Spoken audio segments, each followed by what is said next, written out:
Welcome to Numerah. In this video, we are going to learn how to split and move the transactions in Numerah PMS. User can split the posted transactions by amount.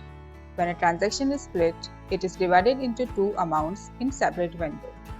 From in-house screen, select room number of which user wants to split the transaction. Click on Action button and select Billing, which will take user to the billing screen.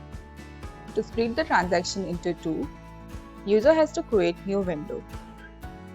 After creating a new window, click on Action button and select Split. Select Window if there are multiple windows. Enter the amount before taxes and click on Save and Exit button. User can move the transaction from room to room and window to window. To move the transaction, click on Action button from Billing screen and select Move. Here we are selecting Window. Select Window if there are multiple windows. Now, user will be able to see Move transaction into another window. Thank you.